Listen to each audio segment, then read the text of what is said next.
परंतु सत्या सिद्धांत वेद स्वाध्याय। मनुष्य का जीवन केवल सांसों की गणना नहीं बल्कि कर्तव्य की पूर्णता, आत्मा की प्रकृति और ईश्वर से मिलन की एक सुंदर यात्रा है। भक्ति और कर्म सभी जाग अपने मन से ही आत्मा को उठाओ, मन को पतन का कारण मत बनने दो, मत मन को सत्वगुणी, शांत और समन्वित बनाना। इसलिए मन को सत्वगुणी, शांत और समन्वित बनाना यह पहली आवश्यकता है। कहते हैं देखिए, लोभ मोह अन्य दोषों से बचें। कि मोह अविद्या में फंसा व्यक्ति अपने को जानी समझता है पर वह आत्मदृष्टि से अंधा होता है। अर्थात जिस भांति वह मनुष्य न तो हवा पानी इस पंचमहाभूत तो क्या है, वो अपने एक तरह से जो उसका शरीर है, अंग अंग है जिनसे उसको खुद को प्रिय होनी चाहिए, वो उसने दूसरों को न्यौछावर ये मेरी शक्ति सामर्थ्य दूसरे के विषय में विचार करते ही चला गया, कल्याण न किया मैंने किसी का भी। यहाँ अपने लिए उपयोग करो। जो किसान भी होता है, कोई व्यक्ति भी होता है, उसमें कह रहे हैं कि पृथ्वी अग्नि वायु जल इन सब से उपकार लेना चाहिए।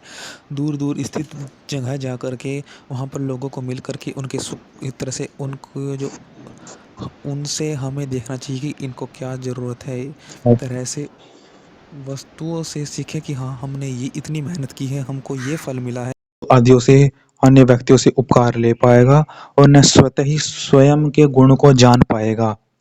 वह स्वतः ही दूसरों के विषय में विचार करता हुआ ही अपने जान गुण को नष्ट कर देगा।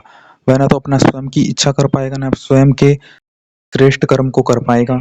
जिस भांति हम कहते हैं कि हम अपने अवयवों के अंश को, कि मैंने इसको दिया, मिल कर के देखा कि इसमें मेरे जान का कर्म है, इस ब्रह्मांड में, इस परिस्थिति में जान का कर्म है, तो वो जान का कर्म उसने अपनाया कि मैं 100% इस कर्म को दूं। जिस कहते हैं जीवन केवल दीर्घ दीर्घ नहीं दिव्य और उपयोगी हो, यही उद्देश्य होना चाहिए। मोह अविद्या में फंसा हुआ। लोभ मोह क्रोध अहंकार ये मनुष्य के ऐश्वर्य ज्ञान और शांति के शत्रु हैं। इन्हें त्यागना वैराग्य की प्रक्रिया और आत्मकल्याण की है। जब हम धर्म त्यागते हैं, लोभ के अधीन होते हैं और अधर्म में रमते हैं, तो मैं इतनी जड़ी बूटी बना दूं, मैं इतना कर्म कर दूं अपना ऐश्वर्य की उसकी कमी हो ही ना, उसके विषय में ही ध्यान हो, उससे लाभ भी हो अन्यों का। धर्म ही हमारी रक्षा करता है, उसी का पालन ही वास्तविक ऐश्वर्य की रक्षा है। ऐश्वर्य का अर्थ केवल धन या वैभव नहीं, अपितु धर्म चरित्र ज्ञान और पुण्य की संपत्ति है। श्वेताश्वर उपनिषद कहता है, जो ब्रह्मा को पहले सीखता है वही परमात्मा ही हमारे ज्ञान विवेक और रक्षा का आधार है। ईश्वर कैसे रक्षा करते हैं? ईश्वर तब रक्षा करते हैं जब हम उनका स्मरण करते हैं, हम आत्मज्ञान की ओर बढ़ते हैं, हम सत्य की ओर धर्म के पथ पर अडिग रहते हैं। परंतु वे उसी की रक्षा करते हैं जो आत्मा की रक्षा करता है। जानी की रक्षा मैं स्वयं करता हूँ। आत्मा उसे नहीं प्राप्त होता जो केवल भाषण देता है, बल्कि जो श्रद्धा भक्ति और ज्ञान पूर्वक तप करता है। केवल सुनना नहीं, ध्यान पूर्वक ग्रहण करना और आचरण में लाना ही वास्तविक ज्ञान है। शुद्ध न हो तो ध्यान ज्ञान या मोक्ष कुछ भी संभव नहीं है। उसको परोपकार में ऐसे न्यौछावर कर दे कि अंतरिक्ष के समान व्यापक कर दे, अंतरिक्ष के समान व्यापक कर दे। अपनी जो हमारे पे शिल्प विद्या है आती है, या हमारे पे जो ज्ञान है, शिल्प विद्या का ज्ञान है, और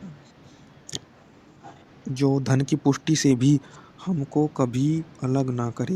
मनुष्य सत्य विद्या धर्म के संसार से की गई वाणी शिल्प विद्या ज्ञान में रुचि रह रहा है, परिस्थिति में ज्ञान लेने के लिए रुचि।